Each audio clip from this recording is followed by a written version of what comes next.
दोस्तों, स्वागत है आपका अपने YouTube channel multimedia education point पे। तो दोस्तों, जैसा कि आप लोगों को पता है कि हिंदी का हम इस वीडियो में क्वेश्चंस लेकर आए हैं जो एमसी क्वेश्चंस होंगे हमारे एग्जाम में। BA fourth semester HND 203 course code 203 HND 203। तो इसके संबंध में मैं यह वीडियो लेकर आया हूँ और कोशिश किया हूँ कि वह सभी इंपॉर्टेंट क्वेश्चन को इसमें कवर करने के लिए। तो आप वीडियो के लास्ट तक बने रहिएगा, ठीक है दोस्तों। और आप वीडियो को 1 से 2 बार जब देखेंगे तो आपको सारे क्वेश्चन अच्छे से कवर होंगे। जैसे ही आप 1 से 2 बार देखेंगे तो आपको लगेगा कि आपको क्वेश्चन याद नहीं हुए हैं, लेकिन जब 2 बार देखेंगे 3 बार देखेंगे तो आप जिसके सामने जब क्वेश्चन आएंगे तो आप आसानी से क्वेश्चन के कर पाओगे, ठीक है दोस्तों। तो मैं ज़्यादा समय व्यतीत नहीं करूँगा और सीधे हम अपने टॉपिक पे आते हैं, ठीक है दोस्तों। तो आज का जो हमारा पहला क्वेश्चन है दोस्तों, आप लोगों के सामने है स्क्रीन पे देख पा रहे हैं कि पहला क्वेश्चन है, कोष के मूलतः कितने भेद किए गए हैं। तो कोष के मूलतः कितने भेद होते हैं, तो आप लोगों को पता होगा 3 होते हैं। कोष के कितने भेद होते हैं, मूलतः 3 भेद होते हैं, ठीक है। अगला है कि इनमें से कोष का प्रकार है, ठीक है दोस्तों। तो आप लोगों के सामने जो क्वेश्चन है इसमें बता रहा है कि इनमें से कोष का प्रकार है। तो आप देख पा रहे हैं, पहला है कि व्यक्तिगत, दूसरा है भाषा कोष, तीसरा है पुस्तक कोष। तो यह जो तीनों है दोस्तों, तीनों हमारे क्या हैं, कोष के प्रकार हैं, ठीक है। तो इसलिए ऑप्शन नंबर डी हमारा सत्य हो जाएगा कि यह सभी, ठीक है दोस्तों, यह सभी हमारे क्या है, कोष के प्रकार हैं। अगला हमारा क्वेश्चन है कि जब किसी एक व्यक्ति के साहित्य में, ठीक है दोस्तों, जब किसी एक व्यक्ति के साहित्य में प्रयुक्त शब्दों को आधार बनाकर कोष के निर्माण किया जाता है तो वह क्या कहलाता है। तो वह क्या कहलाता है दोस्तों, व्यक्तिगत कोष कहलाता है। क्या कहलाता है, व्यक्तिगत कोष। अगला हमारा क्वेश्चन है कि भाषा कोष मुख्यतः कितने प्रकार का होता है, ठीक है। तो वहाँ पे भी हमने देखा कि मूलतः कितने प्रकार का होता है और यहाँ पे कह रहा है कि भाषा कोष मुख्यतः कितने प्रकार का होता है। तो यह 3 प्रकार का होता है। कितने प्रकार का होता है, 3 प्रकार का होता है। अगला क्वेश्चन हमारा है, इनमें भाषा कोष का प्रकार कौन सा है। तो आपको देख पा रहे हैं कि पूछ रहा है कि इन चारों ऑप्शनों में से भाषा कोष का कौन सा प्रकार है। तो पहला है वर्णनात्मक, ऐतिहासिक और तुलनात्मक। तो यह सभी क्या है, भाषा कोष के प्रकार हैं, इसलिए हमारा ऑप्शन नंबर डी सत्य हो जाएगा कि सभी, ठीक है दोस्तों। अगला हमारा क्वेश्चन है कि किसी एक ग्रंथ को आधार बनाकर कोष का निर्माण करना किस कोष के अंतर्गत आता है। तो किसी ग्रंथ को आधार बनाकर कोष का निर्माण करना किस कोष के अंतर्गत आता है, तो पुस्तक कोष के अंतर्गत आता है। किसके अंतर्गत आता है, पुस्तक कोष के। अगला हमारा क्वेश्चन है, किसी भाषा या बोली के सभी कालों में प्रयुक्त शब्द को किस कोष में शामिल किया जाता है। तो किसी भाषा या बोली के सभी कालों प्रयुक्त शब्द को किस भाषा में शामिल किया जाता है, तो ऐतिहासिक। किस में शामिल किया जाता है, ऐतिहासिक में शामिल किया जाता है। अगला हमारा इसी क्रम में क्वेश्चन है, किस माध्यम से मानव अनुवाद में अनुवाद की इकाई एक पाठ को माना जाता है। तो किस माध्यम में मानव अनुवाद में अनुवाद की इकाई एक पाठ माना जाता है, तो लिखित माध्यम के। किसमें, लिखित माध्यम के। अगला हमारा क्वेश्चन है दोस्तों, अनुवाद किस स्तर के संदेश का अनुवाद करते हैं। तो अनुवाद किस स्तर के संदेश का अनुवाद करते हैं, तो भाषा स्तर के अनुवाद को अनुवाद करते हैं, ठीक है दोस्तों। भाषा स्तर के संदेश का अनुवाद करते हैं, अनुवाद। अगला हमारा क्वेश्चन है कि पाठ संरचना में कितने आयाम माने गए हैं। तो पाठ संरचना में कितने आयाम माने गए हैं, 3। कितने माने गए हैं, पाठ संरचना में 3 आयाम माने गए हैं। अगला हमारा क्वेश्चन है कि इनमें पाठ संरचना के आयाम हैं। तो आपको इसमें से बताना है कौन सा पाठ संरचना के आयाम है। तो पहला है पाठगत, दूसरा है अन्य पाठपरक और तीसरा है पाठ सहवर्ती। तो सभी हमारे ऑप्शन सत्य है, इसलिए हमारा ऑप्शन नंबर डी सत्य हो जाएगा कि सभी पाठ संरचना के आयाम हैं। अगला हमारा क्वेश्चन है, पाठ की पाठगत संरचना कितने पक्ष हैं। पाठ की पाठगत संरचना के कितने पक्ष हैं, तो 2 पक्ष हैं। कितने पक्ष हैं, 2 पक्ष हैं, याद रखिएगा। अगला क्वेश्चन है कि अनुवाद की प्रकृति के अनुरूप अनुवाद को कितने वर्गों में बांटा गया है। तो अनुवाद को कितने वर्गों में बांटा गया है, 2 वर्गों में बांटा गया है, ठीक है। याद रखिएगा, मोस्ट इंपॉर्टेंट क्वेश्चन है कि अनुवाद की प्रकृति अनुरूप अनुवाद को कितने वर्गों में बांटा गया है, तो 2 वर्गों में बांटा गया है। अगला हमारा क्वेश्चन है, स्रोत भाषा के प्रत्येक शब्द का लक्ष्य भाषा के प्रत्येक शब्द में यथावत अनुवाद को क्या कहते हैं, ठीक है। स्रोत भाषा के प्रत्येक शब्द का, ठीक है, जो भी मतलब भाषा को हम कन्वर्ट करना चाहते हैं, अर्थात लक्ष्य भाषा जिसमें हम अनुवाद करना चाहते हैं, ठीक है, तो उसे लक्ष्य भाषा कहते हैं जिसमें हमें अनुवाद करना है। तो लक्ष्य भाषा के प्रत्येक शब्द में यथावत अनुवाद को क्या कहते हैं, तो शब्दानुवाद कहते हैं। क्या कहते हैं, शब्दानुवाद कहते हैं। अगला हमारा क्वेश्चन है कि किनके अनुसार परिभाषिक शब्द ज्ञान विशेष के क्षेत्र में एक निश्चित अर्थ प्रयुक्त होना चाहिए। तो किसके अनुसार परिभाषिक शब्द ज्ञान विशेष क्षेत्र में एक निश्चित अर्थ प्रयुक्त होना चाहिए, तो डॉक्टर गोपाल शर्मा, ठीक है दोस्तों, डॉक्टर गोपाल शर्मा। अगला हमारा क्वेश्चन है, हिंदी परिभाषिक शब्दावली किसका मूल अंग है। तो हिंदी परिभाषिक शब्दावली किसका मूल अंग है, तो प्रयोजन मूलक हिंदी का, किसका है? प्रयोजन मूलक हिंदी का। अगला हमारा क्वेश्चन है दोस्तों, परिभाषिक शब्दावली ने हिंदी किसकी बनने का गौरव प्रदान किया है? तो परिभाषिक शब्दावली ने हिंदी किसकी बनने का गौरव प्रदान किया है? तो वह सभी का, ठीक है दोस्तों, सभी का, जैसे कि प्रशासन की और जनसंचार की, और ऊपर दूसरा हमारा जो है विज्ञान की। तो यह सभी हमारे क्या है? गौरव प्रदान किए हैं। अगला हमारा क्वेश्चन है दोस्तों, भाषा में शब्द किस शक्ति से संपन्न होता है? ठीक है, भाषा में शब्द किस शक्ति से संपन्न होता है? तो शक्ति जो है वह अभिधा, लक्षण, व्यंजन, यह तीनों से होता है। इसलिए ऑप्शन नंबर डी हमारा सत्य हो जाएगा कि सभी से भाषा में शब्द की शक्ति संपन्न होती है। ठीक है।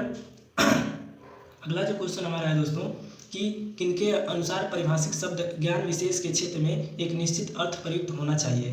तो किसके अनुसार परिभाषिक शब्द ज्ञान विशेष के क्षेत्र में एक निश्चित अर्थ प्रयुक्त होना चाहिए? तो डॉक्टर गोपाल शर्मा के अनुसार। ठीक है दोस्तों। अगला हमारा क्वेश्चन है कि हिंदी परिभाषिक शब्दावली किसका मूल अंग है? ठीक है, तो हिंदी परिभाषिक शब्दावली किसका मूल अंग है? तो यह है प्रयोजन मूलक का। ठीक है। अगला हमारा क्वेश्चन है परिभाषिक शब्दावली ने हिंदी किसकी बनने का गौरव प्रदान किया है? तो यह क्वेश्चन रिपीटेड है कि सभी का। ठीक है, जैसे हम पीछे भी पढ़े हैं कि विज्ञान, प्रशासन, संरचना, यह तीनों था, तो इसलिए हमारा सभी ऑप्शन सत्य हो जाएगा। अगला है मोस्ट इंपॉर्टेंट क्वेश्चंस भी है और आसान भी क्वेश्चंस है, आएगा तो सही करेंगे, नहीं आएगा तो गलत हो जाएगा। देवनागरी लिपि में, और सब लोगों को भी पता होगा, देवनागरी लिपि में स्वर वर्णों की संख्या है। तो देवनागरी लिपि में स्वर वर्णों की संख्या कितनी है? तो 11 है। ठीक है दोस्तों। और आगे हम देखते हैं कि संविधान के किस अनुच्छेद में कहा गया है कि संघ की राजभाषा हिंदी और लिपि देवनागरी होगी? ये भी मोस्ट इंपॉर्टेंट क्वेश्चन है कि संविधान के किस अनुच्छेद में कहा गया है कि जो हमारी हिंदी है वह राजभाषा और लिपि जो है वह देवनागरी होगी? तो किस अनुच्छेद में कहा गया है? तो अनुच्छेद 343। ठीक है दोस्तों, अनुच्छेद 343 अर्थात 43 में कहा गया है। अगला हमारा क्वेश्चन है भारत के संविधान में हिंदी को राजभाषा की मान्यता कब प्रदान की गई? तो भारत के संविधान में हिंदी को राजभाषा की मान्यता कब प्रदान की गई? तो 14 सितंबर 1949 को। याद रखिएगा, मोस्ट इंपॉर्टेंट क्वेश्चन है कि 14 सितंबर 1949 को हमारा क्या हुआ था? हिंदी राजभाषा को मान्यता प्रदान किया गया था। अगला हमारा क्वेश्चन है दोस्तों कि भारत की राजभाषा क्या है? और मोस्ट इंपॉर्टेंट क्वेश्चंस भी है। तो हमारी भारत की जो राजभाषा है वो क्या है? हिंदी है। ठीक है दोस्तों। अगला हमारा क्वेश्चन है कि संविधान के अनुच्छेद 351 में किस विषय का वर्णन है? तो संविधान के अनुच्छेद 351 में किस विषय का वर्णन है? तो उसमें वर्णन यह है दोस्तों कि हिंदी भाषा के विकास संबंधित क्या है? ठीक है, हिंदी भाषा के विकास संबंधित क्या है उसमें वर्णन किया गया है। अगला हमारा क्वेश्चन है दोस्तों देवनागरी का सर्वप्रथम प्रयोग किसके शिलालेख में हुआ? तो देवनागरी का सर्वप्रथम प्रयोग किसके शिलालेख में हुआ था? तो जयभट्ट के शिलालेख में हुआ था। अगला हमारा क्वेश्चन है मोस्ट इंपॉर्टेंट क्वेश्चन है देवनागरी का विकास माना जाता है। तो देवनागरी का विकास कब से माना जाता है? तो ब्राह्मी से ही माना जाता है। कब से? ब्राह्मी से। ठीक है, मोस्ट इंपॉर्टेंट क्वेश्चन है। अगला हमारा क्वेश्चन है कि भाषा में शब्द किस शक्ति से संपन्न होता है? तो भाषा में जो है शक्ति, भाषा में शब्द किस शक्ति से संपन्न होता है? तो वह अभिधा, लक्षण, व्यंजन या सभी। ठीक है, तो ऑप्शन नंबर डी हमारा सही होगा कि ये सभी। अगला हमारा क्वेश्चन है सामान्य एवं परिभाषिक शब्दों के बीच मूल अंतर किसके स्तर पर होता है? तो अर्थ संरचना। ठीक है, अर्थ संरचना के स्तर पर होता है। अगला हमारा क्वेश्चन है हिंदी कैसी भाषा है? तो हिंदी जो है वह कैसी भाषा है? तो वह आप लोग देख पा रहे हैं, पहला है कि राष्ट्रभाषा, जनभाषा, पद संरचना, भाषा संरचना, राजभाषा। तो जो हमारी हिंदी है वह राष्ट्रभाषा भी है, जनभाषा भी है, पद संरचना भी है, भाषा संरचना भी है और राजभाषा है। तो इसलिए हमारा ऑप्शन नंबर डी सत्य हो जाएगा, ये सभी। तो हिंदी हमारी भाषा है, ये सभी सत्य होगा। ठीक है दोस्तों। अगला हमारा क्वेश्चन है कि सामान्य शब्द किन्हें कहते हैं? तो सामान्य शब्द किसे कहते हैं? जो आम बोलचाल के शब्द होते हैं उन्हें हम सामान्य शब्द कहते हैं। जैसे कि हम अपने दैनिक जीवन में जो भी आम बोलचाल भाषा में प्रयोग करते हैं शब्दों का, उन्हें ही सामान्य शब्द कहते हैं। ठीक है दोस्तों। अगला हमारा जो क्वेश्चन है कि जिनकी एक सुनिश्चित परिभाषा हो, आंसुओं की नदी बहाना कैसे अर्थ को व्यंजित करता है? तो यह लाक्षणिक अर्थ को व्यंजित करता है। कैसे करता है? लाक्षणिक अर्थ को व्यंजित करता है। अगला हमारा क्वेश्चन है कि इनमें हिंदी अंग्रेजी अनुवाद की समस्या है। तो आपको बताना है कि किसमें हिंदी और अंग्रेजी के अनुवाद की समस्या है। तो इन तीनों में है, तो इसलिए ऑप्शन नंबर डी हमारा सत्य होगा। अगला हमारा क्वेश्चन है कि स्रोत भाषा में प्रयुक्त शब्द का लक्ष्य भाषा में कोई शब्द का होना किस प्रकार की समस्या है? स्रोत भाषा में प्रयुक्त शब्द का लक्ष्य भाषा में, देखिए दोस्तों, जैसे कि आप लोगों को पता है स्रोत भाषा जैसे कि जो भाषा है, और लक्ष्य भाषा का मतलब यह होगा जिस भाषा में हम अनुवाद करेंगे। जैसे मान लीजिए हिंदी है, हमको इंग्लिश में करना है, तो इंग्लिश जो है वह क्या है, हमारा लक्ष्य भाषा है, ठीक है, जिसमें हमें अनुवाद करना है वह क्या है, लक्ष्य भाषा है। तो वही कह रहा है कि जो स्रोत भाषा में प्रयुक्त शब्द का लक्ष्य भाषा में कोई शब्द का होना किस प्रकार की समस्या है, तो किस प्रकार की समस्या है वह, लापता शब्दावली, ठीक है, लापता शब्दावली। अगला हमारा क्वेश्चन है, अंग्रेजी से फ्रेंच या इसके विपरीत सामग्री का अनुवाद करते समय अनुवादक अक्सर विशेषण और संज्ञा के स्थान पर गलतियाँ करते हैं, तो यह किस प्रकार की समस्या है, तो यह किस प्रकार की समस्या है, तो यह समस्या भाषा संरचना है, ठीक है दोस्तों, भाषा संरचना के प्रकार की यह समस्या है। अगला हमारा है कि इनमें संस्कृत के महत्वपूर्ण तत्व हैं, तो इनमें संस्कृत के महत्वपूर्ण तत्व क्या क्या हैं, तो पहला है मूल्य, प्रतीक, भाषा, तो यह सभी हमारे क्या होंगे, सत्य होंगे कि यह सभी हमारे क्या है, महत्वपूर्ण तत्व है। अगला हमारा क्वेश्चन है कि राजभाषा के प्रति सरकार के कर्तव्यों एवं दायित्वों का उल्लेख किस अनुच्छेद में है, तो राजभाषा के प्रति सरकार के कर्तव्यों एवं दायित्वों का उल्लेख किस अनुच्छेद में है, तो 351 के अनुच्छेद में है। विधि शब्द किससे बना है, तो विधि शब्द जो है दोस्तों वह विधाता से बना है, किससे बना है, विधि शब्द विधाता से बना है। अगला हमारा क्वेश्चन है दोस्तों कि कानून से कौन भयभीत रहता है, तो कानून से कौन भयभीत रहता है, विधिक रूप से निरक्षर व्यक्ति, विधिक रूप से निरक्षर व्यक्ति जो होता है वह कानून से भयभीत रहता है। अगला हमारा क्वेश्चन है कि 19वीं शताब्दी के मध्य शिक्षा की और प्रशासन की भाषा के रूप में किसे स्थापित किया गया, तो अंग्रेजी को स्थापित किया गया। 19वीं शताब्दी के मध्य शिक्षा और प्रशासन की भाषा के रूप में किसे स्थापित किया गया, अंग्रेजी को, ये याद रखिएगा। और अगला क्वेश्चन है, अंग्रेजी का ऑक्सफोर्ड डिक्शनरी किस कोश का उदाहरण है, तो अंग्रेजी का ऑक्सफोर्ड डिक्शनरी किस कोश का उदाहरण है, तो ऐतिहासिक कोश का उदाहरण है, ठीक है।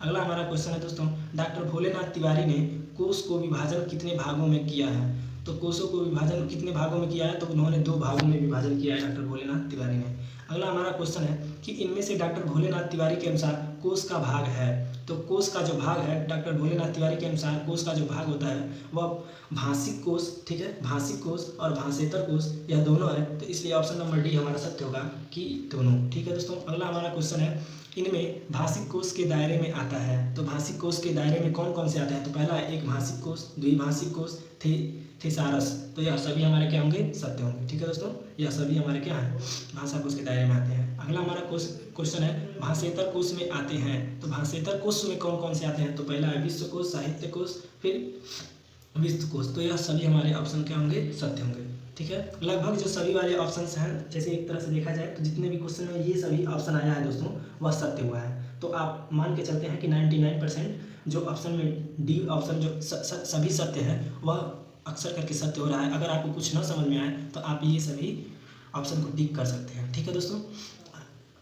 आगे हम देखेंगे कि निम्नांकित में से कौन विशेषता देवनागरी में नहीं है, तो कौन सी विशेषता देवनागरी में नहीं है, तो विकास की दृष्टि से यह लिपि ब्राह्मी एवं खरोष्टी की समकालीनी है, ठीक है दोस्तों। अगला हमारा क्वेश्चन है कि देवनागरी लिपि मूलतः क्या है, जो देवनागरी लिपि है वह मूलतः क्या है, तो अक्षरात्मक है, क्या है, अक्षरात्मक है, जो देवनागरी लिपि है वो मूलतः अक्षरात्मक है, ठीक है। अगला हमारा जो क्वेश्चन है दोस्तों कि इनमें से कौन सी लिपि नहीं है, तो आप लोग जैसे देख पा रहे हैं, बहुत लोगों को पता होगा कि जो अरबी और गुरमुखी और देवनागरी है यह लिपि है, और जबकि हमारा अंग्रेजी है जो है दोस्तों, अंग्रेजी क्या है, यह लिपि नहीं है, तो इसलिए ऑप्शन नंबर डी हमारा सत्य हो जाएगा। अगला हमारा क्वेश्चन है कि उत्तर प्रदेश सरकार द्वारा गठित लिपि सुधार परिषद की 28-29 नवंबर 1953 को हुई बैठक की अध्यक्षता की थी, तो किसने अध्यक्षता की थी दोस्तों, तो यह तत्कालिक राष्ट्रपति डॉक्टर सर्वपल्ली राधाकृष्णन ने की थी, किसने की थी, तत्कालिक राष्ट्रपति डॉक्टर सर्वपल्ली राधाकृष्णन ने, उस समय के जो उपराष्ट्रपति डॉक्टर सर्वपल्ली राधाकृष्णन थे उन्होंने इसकी अध्यक्षता की थी। अगला हमारा क्वेश्चन है दोस्तों कि उत्तर प्रदेश सरकार द्वारा 1947 में गठित देवनागरी लिपि का सुधार समिति के अध्यक्ष थे, तो सुधार समिति के अध्यक्ष कौन थे 1947 में गठित, तो आचार्य नरेंद्र देव थे, कौन थे, आचार्य नरेंद्र देव। अगला हमारा क्वेश्चन है कि भाषा की 4 विशेषताएं दी गई हैं, इनमें से जो गलत विशेषता है उसे बताइए, तो भाषा की 4 विशेषताएं जो दी गई हैं उसमें से जो गलत है आपको बताना है। तो पहला है भाषा परिवर्तनशील होता है, तो यह सत्य है, और दूसरा है कि भाषा पैतृक संपत्ति है, तो यह देखने से ही लग रहा है कि यह ऑप्शन गलत है क्योंकि भाषा किसी की पैतृक संपत्ति नहीं होती है, ठीक है दोस्तों। और तीसरा है कि भाषा सामाजिक संपत्ति है, तो यह सही है। चौथा है भाषा अनुकरण द्वारा सीखा जाता है, ये भी सत्य है, तो इसलिए हमारा जो ऑप्शन नंबर ब होगा वह गलत होगा क्योंकि भाषा पैतृक संपत्ति नहीं है, यही सत्य है, ठीक है। अगला हमारा क्वेश्चन है कौन से शब्द किसी विशेष विज्ञान, विशेष कला या विशेष शास्त्र से जुड़े होते हैं, तो परिभाषिक शब्द जो होते हैं दोस्तों वह विज्ञान के विशेष कला और विशेष शास्त्र से जुड़े होते हैं। अगला हमारा क्वेश्चन है कि प्रयोग विषय अथवा प्रयोग क्षेत्र के आधार पर शब्दों को कितने वर्गों में विभक्त किया जा सकता है। तो प्रयोग विषय और प्रयोग क्षेत्र के आधार पर शब्दों को कितने वर्गों में विभक्त किया जाता है, तो 3 वर्गों में विभक्त किया जा सकता है। अगला हमारा क्वेश्चन है किस शब्द का अर्थ स्पष्ट और सुनिश्चित होता है, तो परिभाषिक शब्द का। परिभाषिक शब्द का जो अर्थ होता है वह स्पष्ट और सुनिश्चित होता है। अगला हमारा क्वेश्चन है परिभाषिक शब्द की विशेषता है, तो जो परिभाषिक शब्द की विशेषता है वह सुनिश्चितता है, स्पष्टता है और विषय संबद्धता है, इसलिए ऑप्शन नंबर डी हमारा सत्य हो जाएगा यह सभी। अगला हमारा क्वेश्चन है दोस्तों परिभाषिक शब्द ऐसे शब्द को कहते हैं जो रसायन, भौतिक दर्शन, राजनीतिक आदि विभिन्न विज्ञान या शास्त्रों के शब्द होते हैं। यह कथन किसका है, तो यह कथन डॉक्टर भोलेनाथ तिवारी का है। अगला हमारा क्वेश्चन है और इम्पोर्टेंट क्वेश्चन भी है, दो व्यक्तियों के बीच भाषिक संपर्क स्थापित करना इनमें से किसका अर्थ है। तो पहला दिया है कम्युनिकेशन, इमेजिनेशन, इंटरप्रिटेशन और ट्रांसलेशन। तो ऑप्शन नंबर डी हमारा सत्य हो जाएगा कि जो दो व्यक्तियों के बीच भाषिक संपर्क स्थापित करना है उनमें से किसका अर्थ है, तो वह ट्रांसलेशन का अर्थ है। ठीक है दोस्तों, अगला हमारा क्वेश्चन है कि स्रोत भाषा के पाठ को अर्थपूर्ण रूप से लक्ष्य भाषा में अनुदित करना किसका कार्य है। तो स्रोत भाषा के पाठ को अर्थपूर्ण रूप से लक्ष्य भाषा में अनुदित करना किसका कार्य होता है, तो वक्ता का कार्य होता है। वक्ता का यह कार्य होता है कि जो स्रोत भाषा है उसके अर्थ रूप से लक्ष्य भाषा में अनुदित करना ही वक्ता का कार्य होता है। अगला हमारा क्वेश्चन है कि इनमें से एक अच्छे अनुवादक का गुण है। तो आप पढ़िए, देख सकते हैं कि इनमें से एक अच्छे अनुवादक का क्या गुण है। तो पहला है स्रोत भाषा के लिखित एवं वांछित दोनों के रूपों में अच्छा ज्ञात हो, ये गलत होगा। और दूसरा दिया है कि लक्ष्य भाषा के जिसमें अनुवाद करना, ये भी गलत हो जाएगा। अगला हमारा है कि लक्ष्य भाषा के लिखित रूप का अच्छा हो, अच्छा ज्ञाता हो, ये भी गलत है। तीसरा है कि एक सेकंड, इसमें कहा है कि इनमें से एक अच्छे अनुवादक का गुण है। हाँ, इनमें से एक अच्छे अनुवादक का गुण है, तो ये है कि लिखित स्रोत भाषा के लिखित एवं वांछित रूपों पर अच्छा ज्ञाता हो, तो ये भी सत्य है। ठीक है, और दूसरा है लक्ष्य भाषा के, हाँ, जिसमें अनुवाद करना है। ठीक है, लक्ष्य भाषा के, और आगे दिया है कि लिखित रूप का अच्छा ज्ञाता हो, तो ये भी सत्य हो जाएगा। ठीक है, तो हमारा ऊपर का दोनों सत्य हो गया। तीसरा दिया है कि पाठ जिस विषय या टॉपिक का है उसकी जानकारी रखता हो, तो ये भी सत्य है। जब आप किसी चीज़ का अनुवाद करेंगे तो इन तीनों चीज़ों का आपको ज्ञान होना जरूरी है, तभी आप किसी भाषा का अनुवाद कर पाएंगे। लक्ष्य भाषा का अर्थ है जिस भाषा में आप अनुवाद करना चाहते हैं, तो इन तीनों का ज्ञान होना, ठीक है, इन तीनों टॉपिक से अगर आप मतलब ज्ञान है आपका, तभी आप अनुवाद कर सकते हैं। ठीक है, अगला हमारा क्वेश्चन है कि एक भाषा का दूसरी भाषा में मौखिक रूपांतरण क्या कहलाता है। तो एक भाषा का मौखिक रूपांतरण और दूसरी भाषा में क्या कहलाता है, तो भाषांतरण कहलाता है। तो एक भाषा का दूसरी भाषा में मौखिक रूपांतरण क्या कहलाता है, भाषांतरण। अगला हमारा क्वेश्चन है कि मशीन कितने प्रतिशत ट्रांसलेशन कर सकती है। तो मशीन 70% क्या कर सकती है, ट्रांसलेशन कर सकती है, 70%। अगला हमारा क्वेश्चन है कि परिभाषिक शब्दों द्वारा व्यंजित अर्थ में होता है। तो परिभाषिक शब्द द्वारा व्यंजित अर्थ होता है तो दोनों हो जाता है। जैसे पहला है निश्चितता, ठीक है, दूसरा है सूक्ष्मता, तो यह दोनों हो जाता है। ठीक है, दोनों, ऑप्शन नंबर बी। अगला हमारा क्वेश्चन है किस शब्द में तद्धित प्रत्यय नहीं है। तो सिलाई में तद्धित प्रत्यय नहीं है, बाकी सब में है। अगला है लौकिक शब्द में प्रत्यय है। तो लौकिक शब्द में जो प्रत्यय है वह इक है। ठीक है दोस्तों, क्योंकि जो प्रत्यय होता है वह पीछे लगता है और जो उपसर्ग होता है वह पहले लगता है। तो जो लौकिक है वह किक में जो आप देख पा रहे हैं इक शब्द जुड़ा हुआ है, तो वह इक क्या हो जाएगा, हमारा प्रत्यय हो जाएगा लौकिक शब्द में। अगला है प्रत्यय रहित शब्द है। तो प्रत्यय रहित शब्द कौन सा है, अनुवाद है। ठीक है, अनुवाद जो है वह प्रत्यय रहित है। अगला हमारा क्वेश्चन है भारत की राजभाषा है। तो भारत की जो राजभाषा है वह हिंदी है। क्या है दोस्तों, भारत की राजभाषा हिंदी है। अगला हमारा क्वेश्चन है कि देवनागरी लिपि का विकास माना जाता है। तो देवनागरी लिपि का विकास माना जाता है, और उधर हम लोगों ने पहले भी पढ़ा है कि जो देवनागरी लिपि का विकास माना जाता है कब से, क्या है, तो ब्राह्मी से ही माना जाता है, ब्राह्मी से। ठीक है, अगला है किसी भी भाषा में कही या लिखी गई बात का किसी दूसरी भाषा में सार्थक परिवर्तन क्या कहलाता है, तो अनुवाद कहलाता है। यह अनुवाद की परिभाषा हो जाती है कि जैसे कि किसी भाषा की कही या लिखी गई बात किसी दूसरी भाषा में सार्थक परिवर्तन या क्या कहलाता है, तो अनुवाद कहलाता है, सब लोग जानते हैं। अगला क्वेश्चन है अनुवाद शब्द किस धातु से निर्माण हुआ है। तो अनुवाद शब्द किस धातु से निर्माण हुआ है, वंद धातु से। ठीक है, वंद धातु से अनुवाद शब्द का निर्माण हुआ है। अगला क्वेश्चन है अनुवाद शब्द का पहली बार प्रयोग अंग्रेजी शब्द ट्रांसलेशन के पर्याय के रूप में किसने किया। तो किसने किया था, गोनियर विलियम्स ने। अगला हमारा क्वेश्चन है ट्रांसक्रिप्शंस को हिंदी में क्या कहा जाता है? तो क्या कहा जाता है? लिप्यांतरण। क्या कहा जाता है? लिप्यांतरण कहा जाता है। अगला हमारा क्वेश्चन है, भाषांतरण और रूपांतर का प्रयोग किसके लिए किया जाता है? तो भाषांतरण और रूपांतर का प्रयोग किसके लिए किया जाता है? तो अनुवाद के लिए किया जाता है। ठीक है, अनुवाद के लिए भाषांतर और रूपांतर का प्रयोग किया जाता है। अगला हमारा क्वेश्चन है, 20वीं शताब्दी के मध्य तक आते आते कोश शब्द का प्रयोग किसके लिए रूढ़ हो गया? तो 20वीं शताब्दी के मध्य तक आते आते कोश शब्द का प्रयोग किसके लिए रूढ़ हो गया था? तो शब्दकोश। ठीक है दोस्तों, शब्दकोश के लिए रूढ़ हो गया था। अगला हमारा क्वेश्चन है कि 20वीं शताब्दी के मध्य तक आते आते, ठीक है, कोश शब्द का प्रयोग किसके लिए रुपये हो गया? तो खजाना। ठीक है, खजाना के लिए। अगला हमारा क्वेश्चन है कि अंग्रेजी भाषा में कोश के लिए किस भाषा का प्रयोग होता है? तो अंग्रेजी भाषा में कोश के लिए किस शब्द का प्रयोग होता है? तो डिक्शनरी। जैसे कि हम लोग जानते हैं डिक्शनरी का अर्थ भी हम लोग पढ़ते हैं, मीनिंग भी, तो शब्दकोश ही कहते हैं। तो वो एक जनरली क्वेश्चन जाएगा कि अंग्रेजी भाषा में कोश को क्या कहते हैं? तो डिक्शनरी कहते हैं, तो सबको पता है। अगला क्वेश्चन है कि किस विद्वान ने देवनागरी लिपि के स्थान पर रोमन लिपि स्वीकार करने का सुझाव दिया था? तो देवनागरी लिपि के स्थान पर रोमन लिपि का स्वीकार करने का सुझाव किसने दिया था? तो सुनीत कुमार चटर्जी ने। मोस्ट इंपॉर्टेंट क्वेश्चन है। ठीक है, सुनीति कुमार चटर्जी। ठीक है, अगला हमारा क्वेश्चन है कि निम्नलिखित शब्दों में से शब्दों के मूल शब्द तथा उसमें लगे प्रत्यय का एक युग्म गलत है, वह है। तो वह कौन सा युग्म गलत है? पहला है सुंदरता। ठीक है दोस्तों, सुंदरता में ये ठीक है, पहला है। और दूसरा है कि कठिनाई, तो कठिन प्लस आई। और तीसरा है बचपन, तो बच और पन। तीसरा, चौथा है पाँचवा। तो इसमें जो युग्म गलत है वह क्या है? तो वह है बचपन। ठीक है दोस्तों, बचपन जो है इसका प्रत्यय का युग्म जो है वह गलत है। अगला हमारा क्वेश्चन है कि प्रमाणिक शब्द के मूल शब्द और प्रत्यय का सही अलगाव है।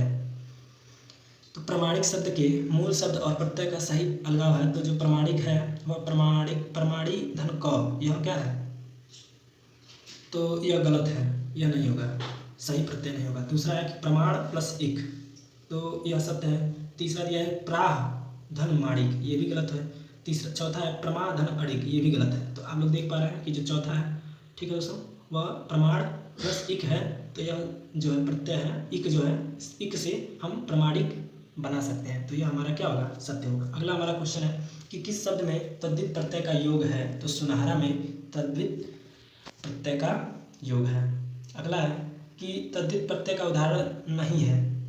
तो तद्धित प्रत्यय का उदाहरण नहीं है सिलाई, और सिलाई में तद्धित प्रत्यय है भी नहीं, क्योंकि हम लोगों ने पीछे पढ़ा था। लौकिक शब्द में प्रत्यय है, तो लौकिक शब्द में अभी हम लोगों ने पीछे पढ़ा था इक जो है उसमें प्रत्यय है। ठीक है, अगला हमारा क्वेश्चन है प्रत्यय रहित शब्द, ये भी हम लोगों ने क्वेश्चन पढ़ा था कि अनुवाद। अगला है जिन ध्वनियों के संयोग से शब्द का निर्माण होता है उन्हें क्या कहते हैं? तो जिन ध्वनियों के संयोग से शब्द का निर्माण होता है उन्हें हम स्वनिमा कहते हैं, स्वनिमा। अगला है भारत में राजभाषा अधिनियम के अंतर्गत सभी सरकारी दस्तावेज का किस भाषा में होना अनिवार्य है? तो जो भी अधिनियम के अंतर्गत सभी सरकारी दस्तावेज किस भाषा में होना अनिवार्य है? तो हिंदी और अंग्रेजी दोनों में होना अनिवार्य है, इसलिए हमारा दोनों ऑप्शन सत्य हो जाएगा। अगला हमारा क्वेश्चन है संसद या विधानसभा में भाषण दे रहे लीडर की बातों का भाषा अनुवाद कौन करता है? तो भाषा अनुवाद कौन करता है? तो अध्यक्ष। ठीक है, और दूसरा दिया है इंटरनेटर, तो ऑप्शन नंबर डी हमारा सी सही हो जाएगा, दोनों। तो जो अध्यक्ष और इंटरनेटर होते हैं ये दोनों क्या करते हैं? भाषा अनुवाद, ठीक है, करते हैं। अगला हमारा क्वेश्चन है कि संसद का विधानसभा में भाषा दे रहे लीडर का बातों का भाषा अनुवाद कौन करता है? दोनों, ये भी हम लोगों ने पढ़ा है अभी कि अध्यक्ष और इंटरप्रेटर जो होते हैं ये दोनों क्या करते हैं? भाषा अनुवाद करते हैं। अगला है कि देवनागरी लिपि का सर्वप्रथम प्रयोग किस राज्य में हुआ और माना जाता है?